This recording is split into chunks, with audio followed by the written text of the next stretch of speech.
welcome back everyone to a slightly delayed edition of the Cantina, looking at this week's chapter 12 of The Mandalorian. If you've been with us so far, you've seen that we've been going for the last 5 weeks, initially just going through season 1, then our predictions for season 2, and then so far we've covered each episode after it's aired each week, and we're now on to the 4th episode of season 2, which is chapter 12 and was called The Siege. As always, my co-host on the Cantina, Kel Malone, is here. Hi, Kel. Hey, how's it going, Cam? Not too bad at all, not too bad at all. So, let's just get right into it. Chapter 12, The Siege. Before we kind of get into the kind of plot that goes along and everything, what was your thoughts, just overall? At first, I want to say, like, I called it. Like, last week I said they were going to go, I fix the ship. Figured he was going to go fix the ship at Navarro because he knows people there that he believes that he can trust. Those people may not be able to trust their people, but Mando went there, and I said we were gonna get Cara Dune Grief Karga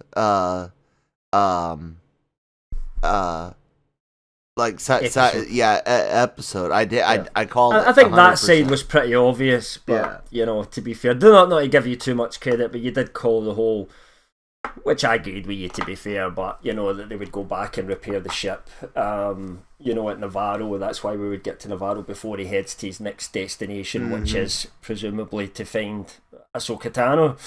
Given that's there was a little beep come up on the system there. Just carry on. Just carry on. Something went wrong. Fuck it. So overall, enjoy the episode, Kel. Yeah. Oh, overall, like, there's a lot of really cool little lore and Easter eggs throughout this. I only wrote down a few because God knows there's more. But I think this is one of the best Mandalorian episodes we've had. I don't know if it's the best, because the season cap from that's for me, that's still the best so far. But that was badass. But, you know, but this was, I just felt like that extra witty touch. But it was really good. And do you know what I was impressed with? What's that? The direction. Yes, because I was Weathers. I just didn't know what to expect from Carl Weathers, because I haven't got a lot of experience with anything he's directed before. I've seen him in a million films, don't get me wrong, as an actor, but and I think you weren't that keen on Weathers' performance as Karga in season 1, it would be fair to say, remembering back to kind of talking a little bit through that, weren't you not? You were like a bit, and I think Jarmo was the same. Some wasn't of his sure, but he deliveries just came off as if he was like still stuck in the 80s camp, you know, like the over delivery of some lines. He was definitely better later in this season, and definitely much better this episode. I thought he was the best character in the show this episode. I just thought Grief Karga was amazing. I thought Weathers did and just seemed to be more relaxed into the role now, you know, maybe now that whole duplicitous thing's gone.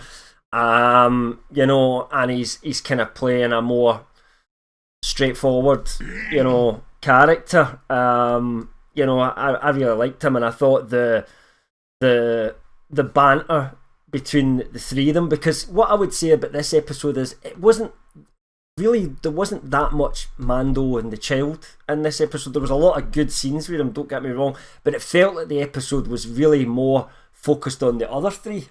And that Mando and the child were like the secondary characters, and I thought the three of them, Gina Carano as obviously Cara Dune, Carl Weathers as Grief Karga, I don't know the guy's name, but the guy that's playing the Mithril. I just thought the three of them worked really, really well together as a kind of trio throughout that episode. And I loved the banter, like the constant sort of. It was like between Beef Carga and the Mithril. It was almost like, shut your hole, fool! Yeah. Get it done, or I'll fucking slap you in the back of the head.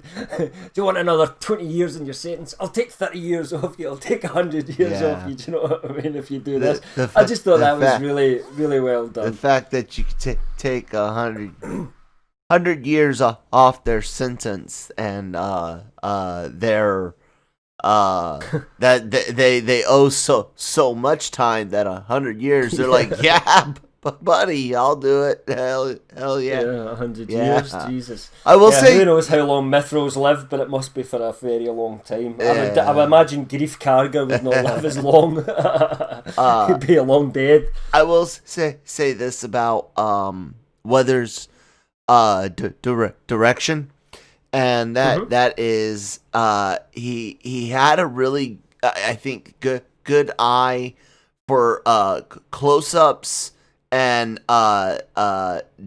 getting good action details in close-ups, especially like during the dog fight, the close-ups on the baby, and close-ups on like showing his reaction to basically going and I know some of that is obviously in the script as a stage direction. You know, we cut to baby, of course, but it's still how you execute it, exactly. That's up to the There's director nothing how to execute nothing the in this shot, world that you can take away from Carl Weathers in what I've seen others on the internet say direct one of, if not some people saying the best Mando episode. But yeah, I was thoroughly it's definitely impressed. up there. It's definitely up there, and you know, again, just throw out to thought Weathers did an amazing job in front of the camera and behind the camera this week.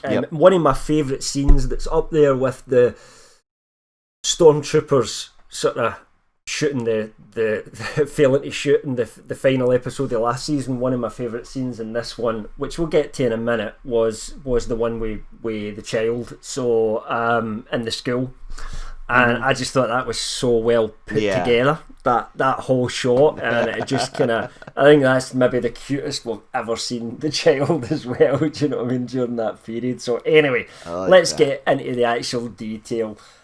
So we begin the episode as the previous one finished. They're on the ship, they're in space, and the ship is not in a good way. So Mando attempts to do some repairs and kind of conscript the child into helping him out by climbing in a few holes that Mando can't get to. Mon Cal were essential in the defeat of the Empire with their engineering and ingenuity skills. So I will say that was slightly upsetting, seeing Mon Cal do such a shitty patch job, but it's the materials they have. That's almost a reverse racism thing. It's like, because it's generalising people by the species here. So, this person is, you know, this person's Chinese, so should be good at mechanics. Doesn't make sense to me. Do you know what I mean? Anymore than this person's white, so therefore they're bad at this or that. You know. Although jumping at basketball, maybe I'll give you. Okay. Hey, in a, do you know what I mean? So universe I think of a livable, single breathable universe, he's just shit. He's a rip-off merchant. In a universe of single climate planets. Okay, Cam, sure. But you know, that's just the way I look at things and think. Well, I don't expect one race to be this, and then I didn't even go there. I figured he was a good engineer because he got it going, but it was the stuff that he had there's always a chance that he is when he wants to be. Yeah, but he really just wasn't giving a fuck, and he's like, I can rip this guy to shreds. What's he going to do? Do you know what I mean? There you go. It's flyable. I'll have your 1,000 credits. See you later. You can get it fixed somewhere else at a more reputable place. You're even being more mean than I will. I thought he did what he could with what he had. You know, I get the feeling he did a half-assed job. You know what I mean? Like how because many Mando times was have a you went to bit a of an mechanic and ass. you come out and you're like that? Yeah, you bastard. Yeah. Do you know what I mean? And that's just humans. Do you know what I mean? So I can imagine, and this place was basically like the armpit of the world, wasn't it? You know what I mean? So pick a dodgy place on Earth, and that's where that planet was. Do you know what I mean? So you don't necessarily expect top quality. Anyway, that's a hell of a lot of time to spend on repairs of a starship. So Yoda, obviously, not Yoda because he's not Yoda. Baby Yoda, the child, is not doing a very good job of fixing things. I mean, to be fair, we've not even really been shown that he understands what Mando's actually saying to him, and he's going like, "No, don't put those two wires together." Yeah, it's just like we get a baby Groot moment. Guardians of the Galaxy Volume 2 kind of call out. Yeah. But even then, you kind of know that Baby Groot can understand because you've built that history. He just can't communicate back well. But we genuinely don't know whether Mando's speaking to Baby Yoda and it's just like blah blah blah blah blah blah blah blah. If you've noticed this, but as like you said, Mando is speaking to the child. The child's babbling and like vocalizations are getting more numerous and more often. And as this season goes on, I wouldn't be surprised if we had a couple of words by the end of the season. Yeah.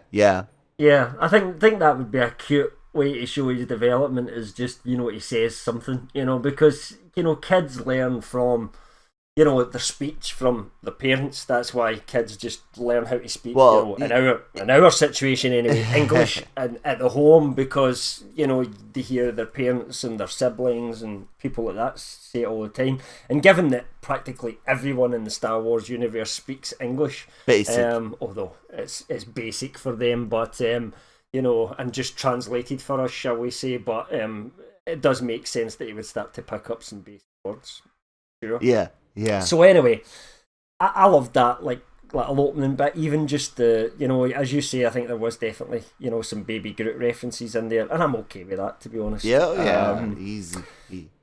So Mando, as you said he would, decides this isn't going to work. We can't sort of drag our arse all the way to meet this Jedi. I'm worried we don't get there, so I'm going to make a shorter hop back to Navarro and get some repairs done on the ship. So Razor Crest arrives. The door won't open properly, which I thought was quite a funny effect as well. And of course, Grief Karga and Cara Dune are there to meet him. But prior to that, we also get like a little kind of, I don't know, almost like a James Bond like what just happened before with Cara Dune doing her martial bit. I have one issue with that section, but I'm not going to say anything until I've asked you what you thought of the little Cara Dune scene prior to Mando arriving. I actually liked it for the most part. I mentioned how to my wife how it's nice to have a fighter, a trained fighter, to do fight scenes. And then I wondered if, since she's a trained fighter, if they ever recruit not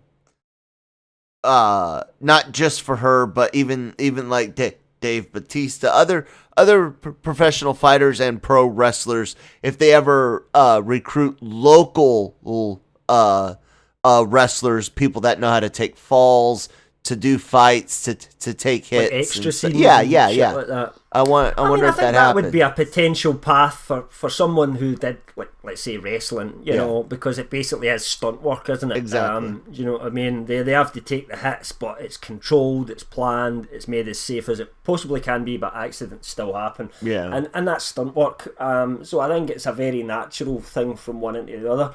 And you can't all be as famous as Dave Bautista, you know, Sasha Banks, etc. So I would imagine that there is, The Rock even more so, but you know, I would imagine there maybe is, you know, for the people that have had their time in WWE or whatever it is, that it could be a good avenue to move in. However, it would depend which one pays more money as well, because that period when you're physically able to do that shit is a finite period of time. Let's face it, you know, I'm 42 now. What I could do in my early 30s, I can't do now. Do you know what I mean? It's just, it's impossible. I get sore backs, I get this and I get that, you know, and I still play some sports, but nowhere near to the level that, well, I don't at the moment because there's a pandemic on, but it's nowhere near the level I used to be able to. And now when, if like maybe somebody brings their son with them to the football, like when I'm playing football, and there's like some 20-something kid, and I'm quite fast, so everybody, you mark the fast one, Campbell. You're fast. You mark the fast one, and I just feel like I just can't do it anymore. Do you know what I mean? It's just I'm absolutely buggered. Definitely. And I think there must be an element of that in most, like, if you call it a sports career, you would imagine with stunts and things like that, although it's a little bit more controlled, that you have a period where your kind of body's getting a bit too old for it now, and you need to kind of step behind and go to the kind of choreography and management side of things. So that would be my only thing about that. I would wonder whether wrestlers choose, well, I'll spend the majority of my physical career until I'm not able in the WWE or wrestling or whatever, and then there's maybe not a chance to kind of move elsewhere after that. Anyway, what was my the thing issue that you don't like? Is simply that if she is a marshal and she's going into where she knows these people are and they've all got guns, that she goes in without a gun. I don't get that. That was dumb.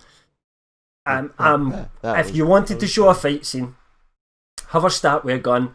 Somebody like grabs her from behind, the gun gets dropped on the floor, so she has to resort to physical combat, because her gun is away from her at that point. But I don't get why she would go in to a situation. I mean, realistically, she should never have won that, because they should all just started blasting away and she was a fucking goner, sorry. But I just don't get that. I would rather it was a kinetic situation that happened during the fight, like she maybe takes a couple out, you know, then she gets wrestled, you know, she loses a gun, and then you see a bit of her fighting after that. That would have made more sense to me. So possibly one of my only few criticisms of the movie, but it just it jumped out to me more the second time I'd watched it rather than the first time. I just didn't notice, and then the second time I was like, oh, she doesn't actually have a gun when she's going in there. She's walking in the corridor just on her own, which doesn't make much sense to me. Do you think that was just a writing mistake, or was that an attempt at here comes the badass marshal like type thing? I don't know. I'm not going to say one or t'other, because I've genuinely no idea which one it is. I think it's a mistake whatever way you look at it.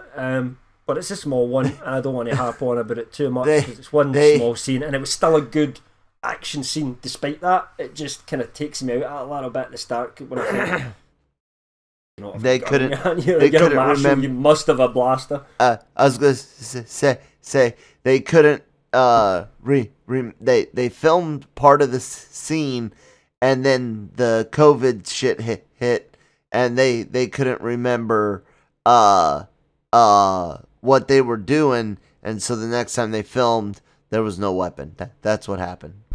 That's your kind of headcanon. That's how you got to explain it. Even though 98% of the Mandalorian was filmed before the pandemic even hit. It's bullshit.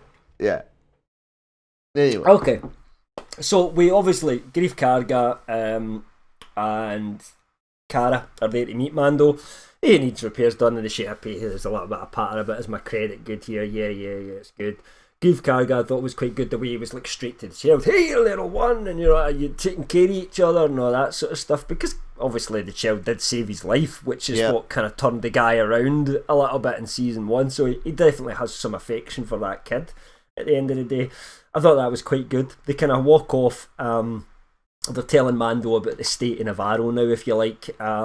Since he's left, it's a much better place, and we see evidence of that because Grief insists on kind of dropping the child off at a little school while they go and talk business, etc. And Mando's like, hey, I'm not too sure about this, but I think clearly sees actually this is a pretty safe space. Do you know what I mean? This is not the same Navarro that I was in before. In the school, the protocol droid mentions the Hydian way, which is a major hyperspace route. Clear and safe hyperspace transportation lane, and is that from the EU books? Came straight from the EU books over into now canon. Well, I mean, it may have been canon before, but now I don't know. Yeah, but sometimes they just seem to make strange decisions on what's canon and what's not. But they certainly do bring a lot of the EU stuff back. We've seen a lot of that already, and I think we've seen even more of that in this episode as well as we get into things later on. We talked about it earlier on. I really loved the Yoda scene in the school where the teacher's teaching and Yoda's only interested in the guy that's sitting eating like maybe blue Oreo cookies, it looks like, and Yoda's just staring at him with those big eyes, and you kind of they linger on it just enough time to make it almost pathetic. And the little boy turns around and says, "No, you're not getting any." And and the child's like, "Whoa," you know what I mean? And then just brings it over the Force. The little boy turns back, and there's the child sitting num num num num num, munching on some cookies. Do you know what I mean? I just thought that was such a well shot scene. It was, because you can do that wrong.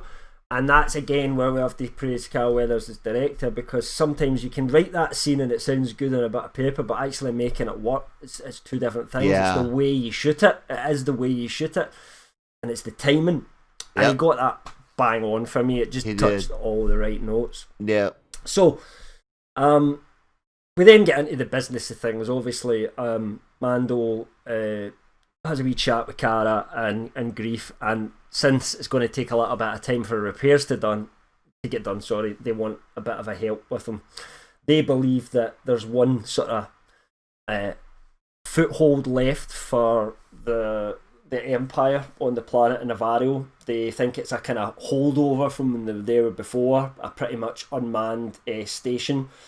They reckon there's a way to blow it up from the inside, just get rid of it. It'll make Navarro a lot safer overall if there's just no Imperial presence there. And they basically talk Mando into helping them along with it. And they head off basically, and we get to meet the Mythrol for the first time as well. During that scene, or since he was last with in season 1 anyway. And is that? I wasn't sure, even watching it back the second time, is that like a defence thing where he's basically shot himself when you see that smoke come up and you see Mando? No, but... Is that like some bit of Finding Nemo where you see the the squid? The squid go with the oil? There's a species, a blue species in the Orville that sprays a blue ink when they're surprised, startled, and one of the lead characters walks in on a significant other with one of these creatures, and when he walks in and they're like, "What the hell?" The blue alien spews blue shit all over the bed sheets, and so I wondered if that was a throwback callback to kind of thing. It might have been, Orville, but just done in a way not to kind of make it too out there, but just enough to kind of get that little laugh and move on. Pretty fun. Like. As funny. Equally funny here in Mando as it was the Orville, so it's a good joke. Yes, in a different way, because we have different levels of comedy applied to both properties. So Orville is just that little bit more over the top. Mando's that little bit more serious. So I think the difference between the two was just the right tone for each, if you like. So the Mythrol's basically getting dragged into coming along. We find out that he's got a massive, 350-year sentence or something like that. That he's got to work for Grief Karga. So he's basically a slave at this point. But, in a way, he's obviously been treated better than he maybe could have been when he was last frozen in carbonite, and there was a kind of wanted dead or alive out there for him. Maybe shows a kind of different side to Grief Karga these days. Maybe you feel that in the past he wouldn't have bothered with someone like that. And they head off, obviously, to the base itself. Anything you want to say else about this point before we get into the kind of action side of things? No. No, everything I think I've got. The rest of my notes are things I see during the next bit and the eventual escape. Were there any Clone Wars or Rebel Easter eggs that you noticed or anything? I know there was an IG-11 statue near that's the more a kind of Mando season 1 Easter egg, I think, though. I noticed that, and then I saw it highlighted on kind of Reddit later on as well. But no, I mean, I always kind of because I go onto Reddit, ones. I go onto social media, and I talk about the episodes afterwards because it's lightning quick, as soon as it's out there, people are starting talking about it. 3 a.m. And I haven't seen a lot of things or anything that I didn't notice myself, showed. There's a couple of things with some of the stuff we'll get into later on which I noticed myself, and a couple of things I didn't notice myself which I'll speak about, but we'll get to that when we get to it. So we kind of start off as when they get to the base. There's again I love the kind of whole comedy between the Mythrol not wanting to get out the car and them just winding him up till he does what they want him to do. Obviously Mando has to go up, knock off a few troopers and come and let them in, and they realise that the base is definitely not unmanned. There's clearly some troopers there, some that Mando had to take out. So the idea is get in sneaky, don't let MD know they're there, straight to the kind of power generation device and get it switched off. So they go and they find it, and they send the Mythrol out to do it, and if he doesn't, he's going to be either walking back or he's going to get shoved in, or he's not getting any more time off his sentence, whatever they kind of decided to do with him at that point. I forget exactly.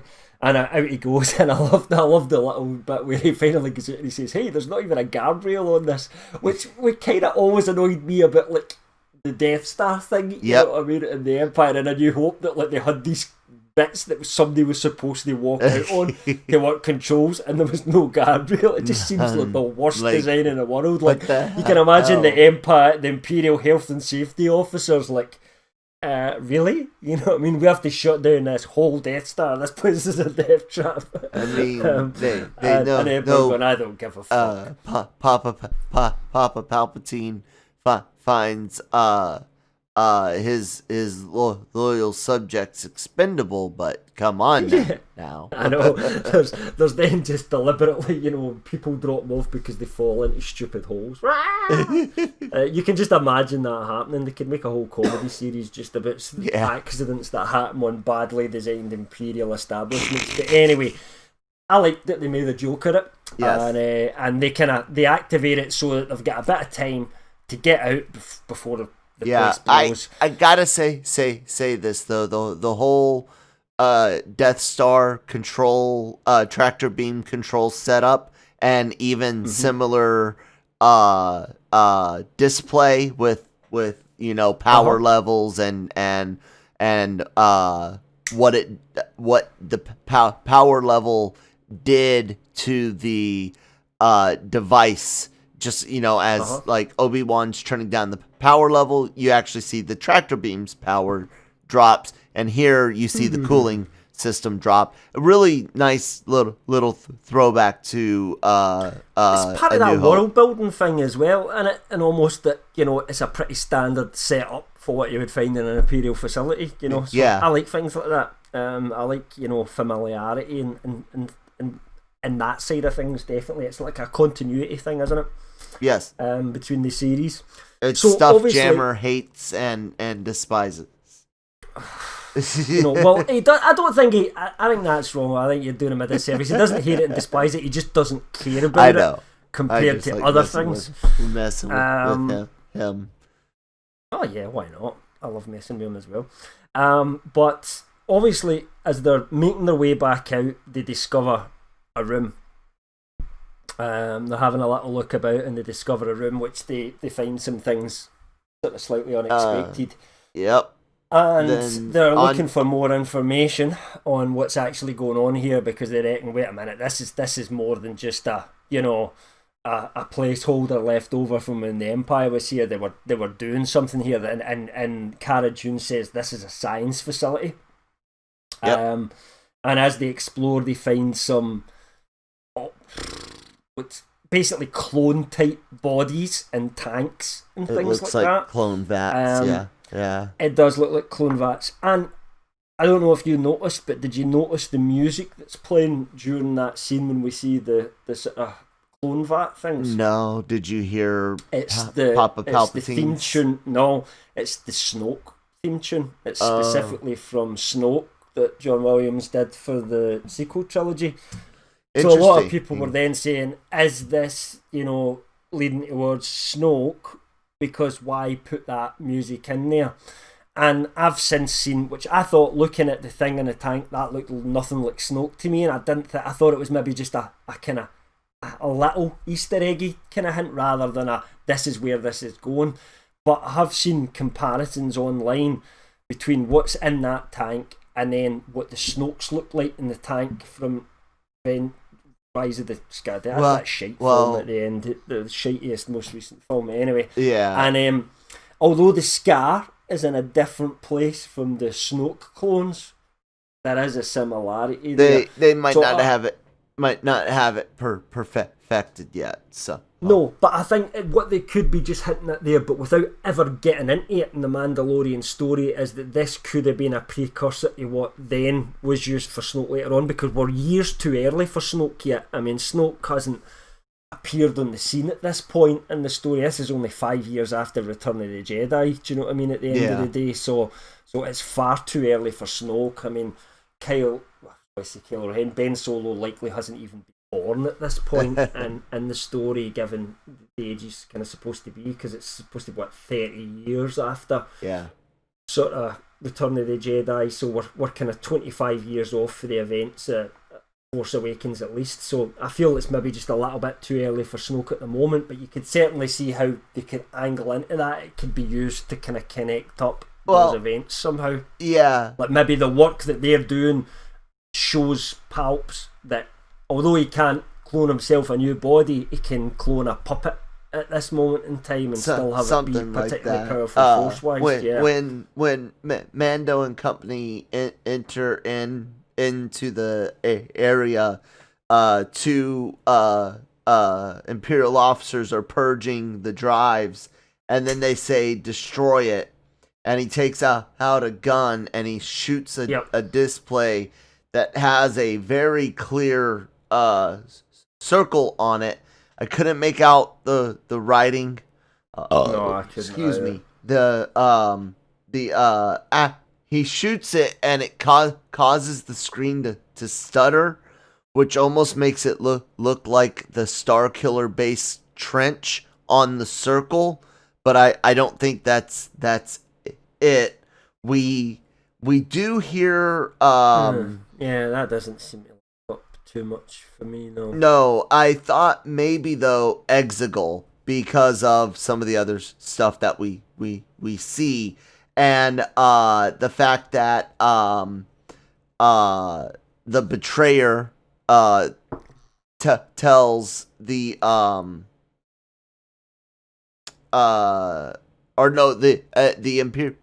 Imperial officer tells the person that betrays Mando that they'll be rewarded in the new future, new era. She says, yeah. And I'm wondering if those people are part of the beginning of the Final Order, because like you said, the dealings it with makes Snoke. sense. I mean, Maybe Exegol Gideon on that thing. wants to bring back clearly the Empire to me, Yeah, so yeah. it would make sense to me that if Now, there's word gets out about something going on elsewhere and maybe the potentially Palpatine being back, you can imagine Gideon would be all over that shit. Yeah. But are you it's gonna probably a little talk bit about too early yet to say.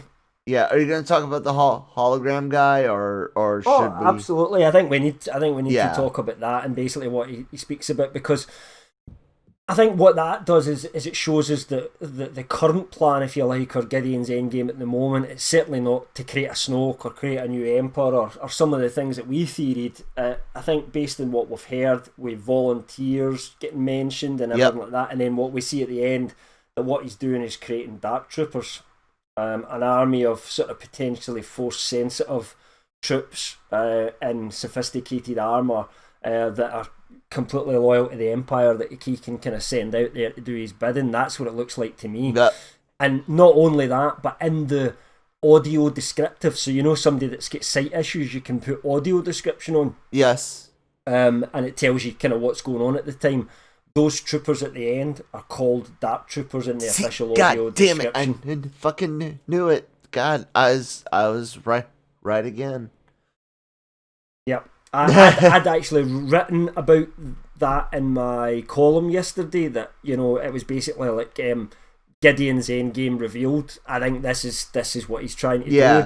And I'd mentioned that the fans had said Dark Troopers, but this was before somebody had then shown the proof of it using the kind of audio description. So later on that night, last night obviously, because we're recording this a little bit later this week, I had kind of read it, and somebody had posted the evidence showing that it was up in the audio descriptive as Dark Troopers. So I think that pretty much settles that side of things. That's what's going on. They're combining. Whether it's the complete end game or not, I'm not sure of, because I still think Gideon himself, if it could be done safely, would be quite happy to somehow receive force powers as well. But I know you were very unkeen on that. Yeah, you weren't keen on that at all. No. You know what I mean? But I think I get that. But I just don't know. I think that could be where things might move to eventually. But clearly, at the moment, the idea is to create this army of troopers that, and I'm assuming Gideon wants to use these troops to then take back over the galaxy again and re-establish the Empire, potentially with him on the top, unless there's somebody else that he's answering to that we've not seen yet, which is possible. But there doesn't seem any need for that at this moment in time currently. The cool thing is Dark Troopers existed both in the EU and canon. And yes, but they were slightly different. They were in both, and this one is kind of making an amalgam of the two. Yeah. So I forget which one was which, but one of them was droids. I know that. I don't know whether that was the EU or the canon version. I think that was the canon version because it was part of a video game, which was considered canon. And then the EU was more force sensitive, side of things, or at least at one point. Experimentations anyway, that's how the Dark Troopers were. Stuff. Yep. So, probably a big revealing scene in terms of how things are going, but really when you add it to the final scene of the episode as well, it kind of all comes together, and that's where we're getting obviously this theory and this information from. And I think it's fair to say we've got that one right. But then after they realise what's going on and that Gideon's still alive, they think this place isn't empty. Oh wait, we gotta say one thing about Hologram Man. Hologram Man, okay. The Camino clone trooper, his words prove that at least Jon Favreau does not like the M word.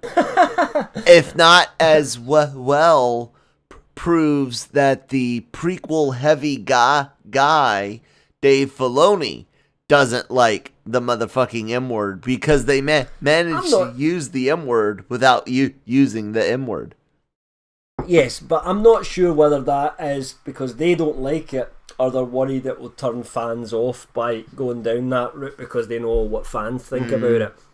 Maybe. Either way, I think you have to play in the playground that you've got. You can't say that the prequels aren't canon anymore. We can't, unfortunately, even say the sequel trilogy isn't canon anymore.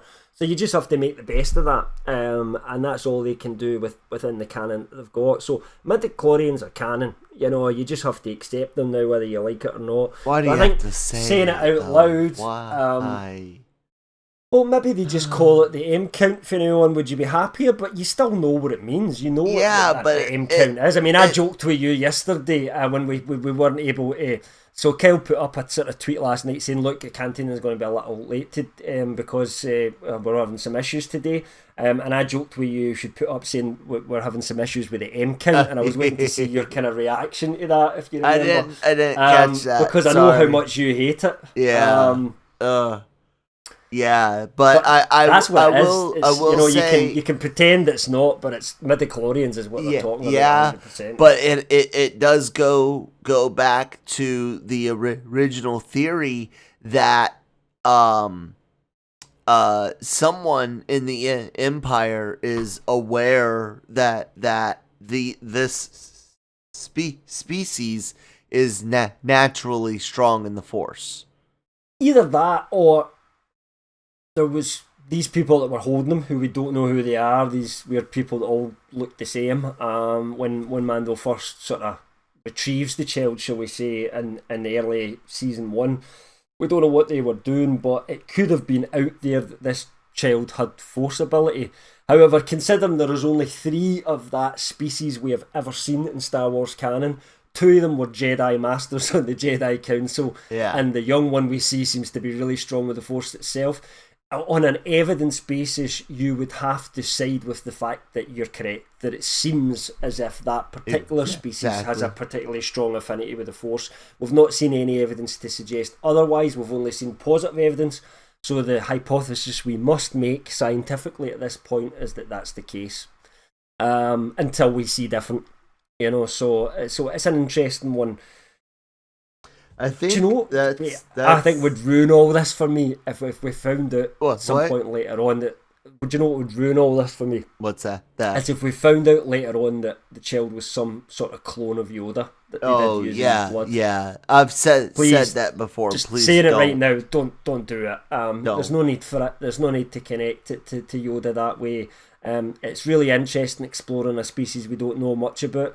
We like the fact that they're clearly all Force sensitive, but you don't need to connect it to Yoda any more than that. Please, Filoni and Favreau. That's all I'll say on that one. So I think what we'll do is we'll cover the whole action thing as like one moment, or at least up until they get back to Navarro. So what happens is they kind of, because there's only so much you can say about the action. They start fighting back. Obviously, they're getting pinned down.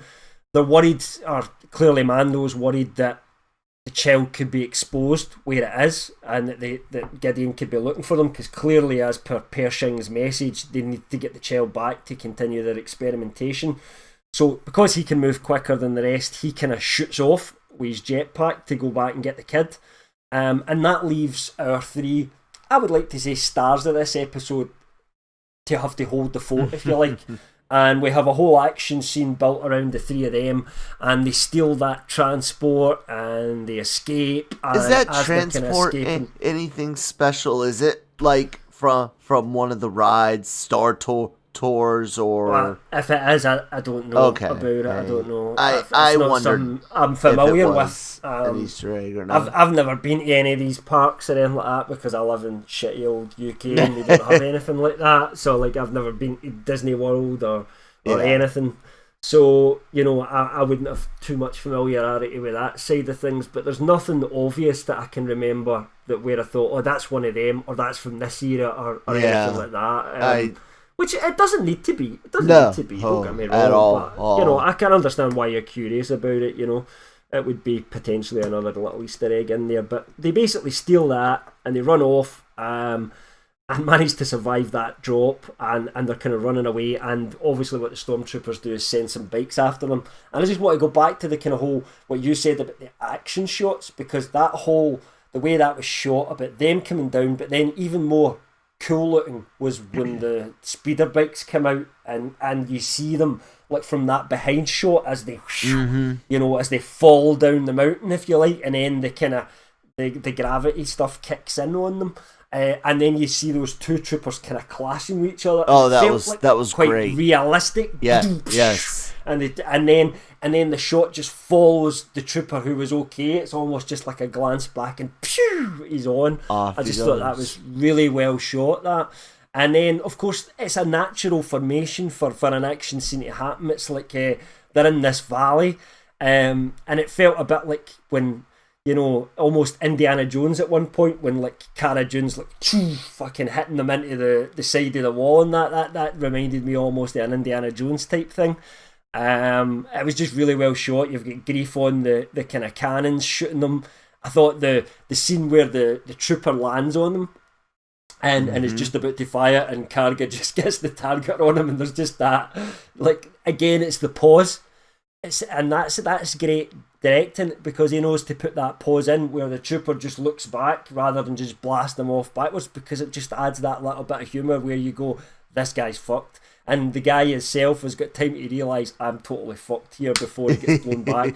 And then again, it was a great shot, the way he just focuses on one part and you see the kind of the transport go off into the distance and blur out, and then you see the helmet, the kind of smoky helmet, just blow off into the scene. Again, I love this that. is why we're talking about why we love the direction of this episode and why we're praising Weathers so much, because there is a technique, there's lots of little things that you can do with it. A story is reliant on the script as well, of course, and the quality of the story behind it. But when you put it in that visual medium, it's the little things that you do to tell that story that sometimes make it spark, and there was loads of that and loads of little scenes like that in this week's episode, and that's why we are praising Weathers' direction so much, I think. And it actually it wasn't like episode 2, the passenger, where it was almost completely self-contained with some character growth. This actually pushes the story forward as much as last week's episode. And does a good job of taking the focus away from Mando and the child a little bit as well, and letting us focus on some of those secondary characters, and not suffer for it. It didn't suffer for it.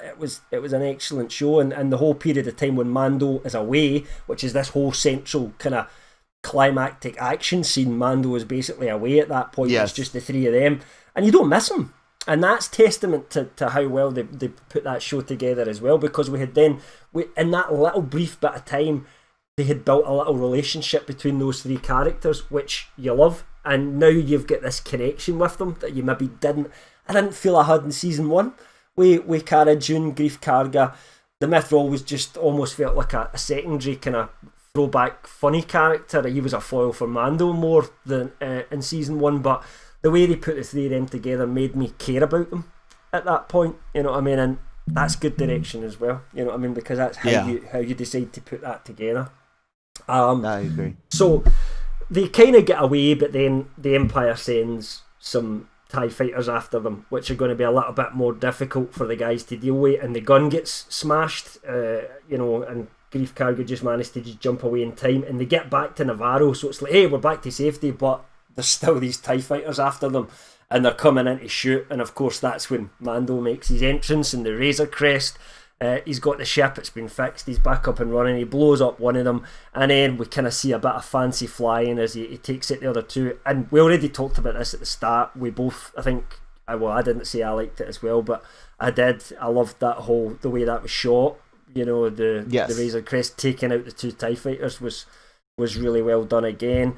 The little close-up shots, as you said, the way that they kind of put you in the action, and the Yoda just there for the kind of the little baby Yoda stuff for the comedy relief, where he's just still eating his cookies and he's like, whoa, this is a good fun.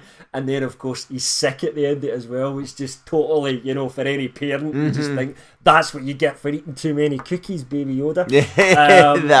I thought that was so fun. Yeah, it's the just blue that was spit such up. a nice shot, you know what I mean? Because a nice little touch because he'd basically been in a roller coaster, hadn't he? You know, it was like eating Yeah, sweets yeah. before you go on a roller coaster. This is not a good idea for kids. Um, and you know, and that's it. And we don't really see much more of the kind of three other ones because there's no time for that. Mando's already in his ship; it's fixed. They kind of call it quits in terms of what he owes them, because he's helped them out. Obviously, saved their lives again. And Mando's going to head off to his real target now. But we've still got a good sort of 3 or 4 minutes of the episode left after this. And this is when we kind of touch more on the scene with the cloning and what was going on with Pershing's hologram video and everything like that. And we actually see that we're on an Imperial vessel. It looks like one from the Clone Wars, would you agree? One of the kind of Clone Wars It kind of destroyers. the Vindicator class, I think it's called. Yeah, definitely kind of older, I think. It's anyway, different. It's more like the ones that they use in the Clone Wars than it is an actual Imperial Star Destroyer for the Civil War era. Anyway, it's whether not it's even just like a First version. Order or Final Order one. No, so, it's not. like, no. this Again, is, I think we're too early for yeah, that. he's dealing with whatever he can get at the moment, trying to help get the First Order and Final Order off the ground. Likely, one of those two. So he's in this ship, obviously, and we see one of his staff. Don't know what rank she is, but she's speaking to someone who's clearly put a tracker on Mando's ship. The guy that was working for Grief Karga. Obviously, you know, Gideon, you're imagining as a smart, intelligent villain. He's possibly thought, well, there maybe at some point Mando comes back here. So if that happens, here's some money basically. Please stick a tracker on his ship if you ever see him come back. And it just so happens that that's what's happened in this occasion. So he puts the tracker on, so the Empire, if you like, under control again. Gideon can now track and see where Mando's going, and we know where he's going next. He's going to find Ahsoka, and we now know, or we think we know anyway, that the title of next week's episode, I don't know if you've seen this yet, Kel, is called The Jedi. The Jedi. The people who revealed that have got every episode title right so far this season, so there's no reason to doubt them, and it makes completely sense because if we've said many times before, Dave Filoni both wrote and directed this episode. This is where we're going to see shows up. And do you know what's great as well? I just want to pick up before we get into that whole ending scene a little bit more in case there's anything you want to say about it. I just wanted to say what's really cool is that's us. We haven't seen any more footage for these final few episodes. That was everything that was in the trailers we have now seen across that first 4 episodes. I wonder, do you think they'll maybe do a trailer like a mid-season, here's what's coming next trailer at some point? Because we had heard for the guys at KRT who, you know, have been getting a lot. We've spoke to them in the back channels, and we kind of trust those guys. Like us, they won't get absolutely everything right because not everything that we hear sometimes comes to fruition. But or sometimes it changes after we've heard about it. Yeah. Which is my worry at the moment with the whole Cara Dune Bo-Katan thing. I've got a feeling maybe there was an idea for that, but it's not went anywhere. But I don't know. We'll wait and see on that one. But they did say that they were 100% sure that there was like a teaser of some type filmed where it was Ahsoka just taking some people on, and it was done like as a promo. And I do wonder if there's a chance that could pop up maybe.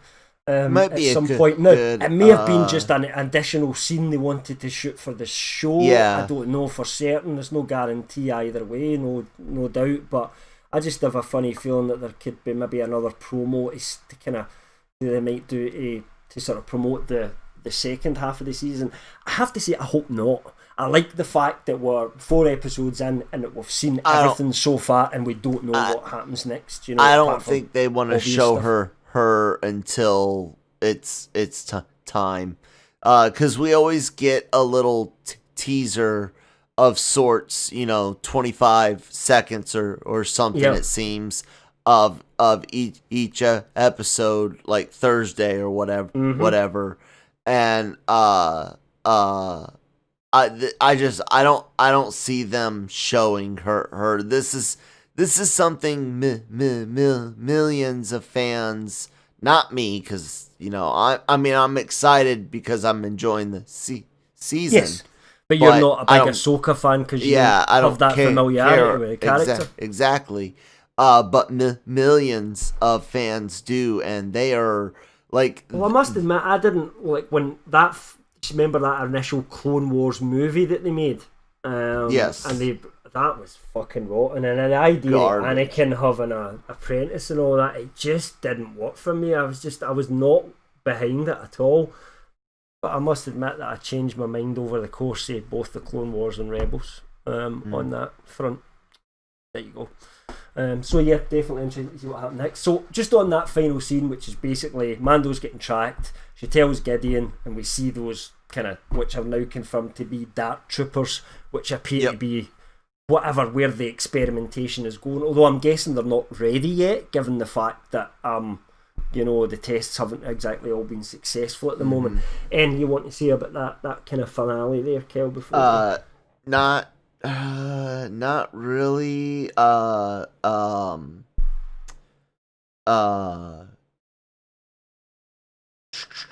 Death. Yeah, the dark troopers from the Dark Forces game. That's awesome. I like seeing that. Gideon, like I said, he's obviously either, I don't know if he's on part of the First Order or part of the Final Order, but he's there's also a third option. He might be on his own. He might be just trying to build everything back on his own and be the main man. So it could be that's the reason he's building this army, is to fight back in a military sense against the New Republic. Although it kind of feels like doesn't quite have the might for that yet, considering how mobilised the New Republic would still be at the point 5 years behind. It's not as if the New Republic's just abandoned all their ships and troops or anything like that. And the New Republic does play a bit in the very, very last part of this show, end, yeah. Which I think I did miss, which was kind of a bit of Cara Dune character development as well. The guy trying to say, hey, there's still a fight out here to have, and somebody like you could be really useful in that fight. And she's like, but you can see that she's thinking twice about things a little bit, Yeah, after he mentions Alderaan and leaves the service medal or service coin on the table. I thought that actually alluded a little bit to who the Cara Dune show. Showing it's possible her carrying that scene, showing that she's got we already knew she had a past as a rebel shock trooper, but he mentions her record, like that she's something they need. So you can do Cara Dune either way. Cara in the present or future, or go back to her rebel days, her rebel shock trooper days. Either way, I thought it was a possible tease at that. Yeah, it could be. Again, it's kind of, although we're the ones that started the kind of sort of as Cara Dune show rumour, then KRT added on the kind of Bo-Katan stuff. I did see this week that Katie Sackhoff was asked about it, and she said she genuinely didn't have any idea what, I think it was Deadline that spoke to her, that she had no idea at all what they were talking about in terms of that, and it does make you think, But I know actors that are on NDAs, I mean, but prior to last week, she couldn't even admit she was in The Mandalorian, so, you just don't know how kind of tight they're keeping these things. But I just have a feeling in the background, I wonder whether they'll maybe get cold feet on it, especially which I don't get at the moment, but I don't want to get into the politics of it, because I'm too ignorant to be able to kind of to jump into this, but I know she's getting a lot of flack on social media at the moment, Gina Carano, and there's this campaign Sack Gina Carano going on, which for the outside to me looks like complete nonsense, It is. But again, I'm not familiar enough with the subject to comment. It is literally exactly the stereotype that you hear of in Hollywood, where she's not towing the line, the politically, and therefore she's in trouble. It was just like when Taylor Swift. This doesn't seem as like. I got the James Gunn thing, for example, right? Even then I was like, nah, this is too much, but I got it.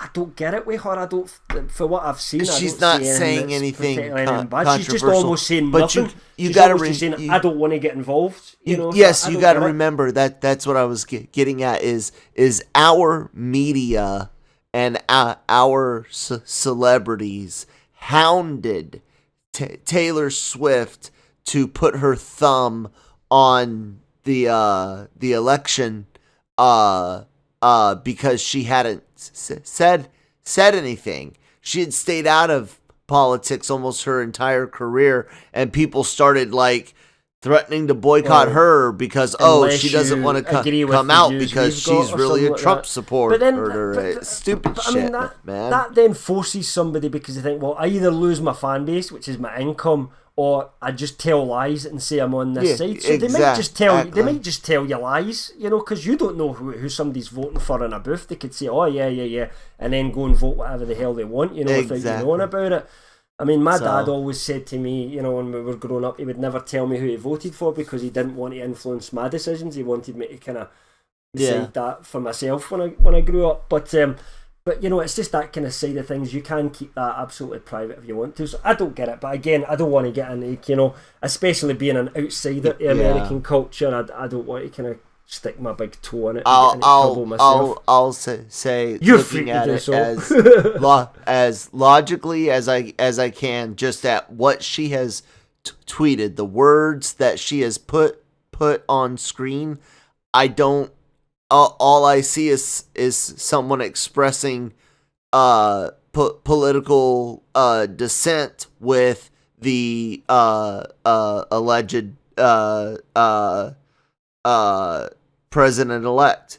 And the only reason I say alleged is because our electors don't vote until like December 8th, and there are court cases. So until the court cases are settled, you have to use words like alleged and stuff. But regardless, like she's again fine. To get back to kind of Gina, my worry is that, because you know how sensitive Disney get about this stuff, that might have been something that's given them some cold feet. I don't think they will with this. I really don't because, dude, her character is great. She's killing it. Could she carry a show? Do you think? Because she's not by herself. Hell no. I don't think so. But by herself, I think she could carry it with someone a bit more experienced, like Sackhoff. Exactly. And I'm down with that. We'll wait and see what happens. To the extent that I'm down to see what happens. Yeah. So next week, what happens, Kel? Oh, next week, I almost wonder if we're gonna go to 2 planets to get to Ahsoka. There's rumors I saw. I don't know if it's been confirmed since I slept, but the runtime for episode 5 is 58 minutes. I have heard the rumors. I haven't seen enough solid evidence myself. Like I've seen something, but I don't think, looking at it, it doesn't tell me that's 100% bang on. Right. But I think we might get. I think there's a good chance it could be, and I think we might find out before the end of this week. That it's a longer episode, because so far we've got the runtimes beforehand. Yeah, I'm This could be the guessing this is longest at Mando least episode 53 to 55 minutes Yeah. episode I'm expecting. So could be a lot that happens. Yeah, and I think we might go to two planets. I don't have a specific reason why. I just think I really think they want to hold Ahsoka like hold that anticipation until like the as long as very end they of the can. episode. She's going to find them, or well, no. She will locate them before they locate her. However, I'm making a guess that her and Mando will have a confrontation, and that I'm gonna get real specific on how I think it's going to happen.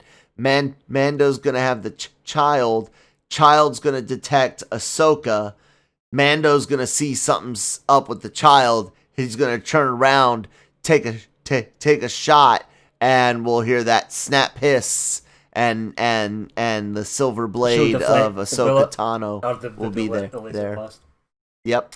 I really do. I think that's how it'll happen. I'm not going to disagree with you. I'm not sure about the halfway through thing, because I've got a funny feeling that next week we could see quite a little bit of exposition, and that's why I think there might be a little bit of time for just some quiet reflection and talking between Ahsoka and Mando by the time he finally kind of meets up with her. Distrustful. Should they talk about the chair? We might get a little bit of information, and then I think Gideon's going to turn up, but I don't think that will get resolved. But I've just got a funny feeling, considering this is episode 4, and then like the last 3 episodes. It will be episode 5, yeah. Yes, but yeah. We'll then have 6, 7, and 8 to go. So 3 episodes left to finish. And when you look at last season, it was like the last 3 were almost like the climax kind of thing, weren't they? Well, maybe not 6 so much, but 7 and 8 definitely were as well. I'm wondering whether Gideon gets the child back and it becomes a kind of rescue type situation maybe towards the end of this season, so that we can have a proper confrontation between Gideon and some of these characters, because Esposito talked about fighting Mando and using his darksaber, so I don't see that happening next week, for example. Do you know what I mean? Especially if Ahsoka's there as well.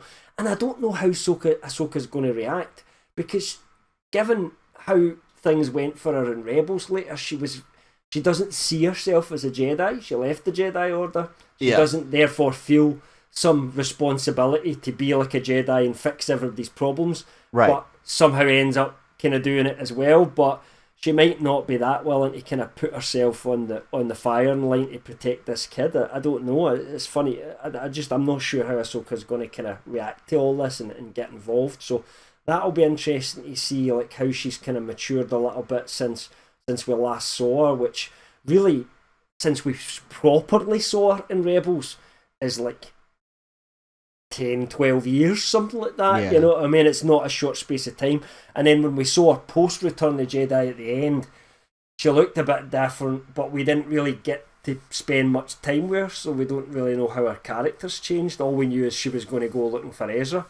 That's it, and that she buggered off with Sabine, and really so it'll be interesting to see just how this version of Ahsoka's slightly, different, and how she reacts to all this situation. So I'm not sure, but I'm guessing that they have to create some drama and some tension in the rest of the series. I thought it might be a good idea if somehow they're defeated and Gideon manages to get away with the kid again. And then it becomes a kind of race against time to try and get the kid back before they can do any kind of permanent damage to it. Yeah. What do you think? I can see that happening, and then like I said, I have a feeling, I would say a 65% chance Ahsoka takes the child at the end of this season. I do. I still think that's a real likelihood. What would that give Mando to do in season? Then to do that, he would need to have some other goal, some other party's development. Well, that's the whole thing. It frees him up to where we don't even have to know what the next adventure is yet. It frees him up to do. So it's almost like anything. that's a 2-season arc and it's finished. And then what happens to that character next? I'm with you. Yeah, I can see how that could work. It's certainly a trope that's been done on TV many times before. You know, have a season arc, a couple of season arcs, take the story in a different direction. So it could happen. I don't know. I think I wouldn't like to say that until we see how this one ends. You know, I think it could go so many different ways at the moment. Oh yeah, I'm just not sure if but I could totally see that happening. Yeah. They've shown us again this this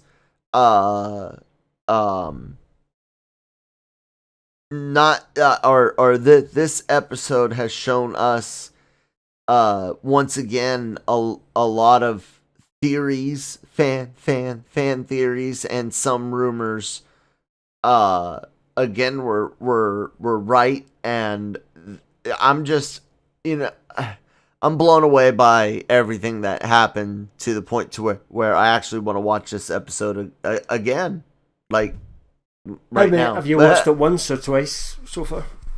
Just the one time right. so far. I've watched it twice but yeah, that's it. I think we might see 2 planets, Ahsoka somewhere around the middle, and a showdown of sorts between her and Mando. I think next Friday we see lightsaber for certain.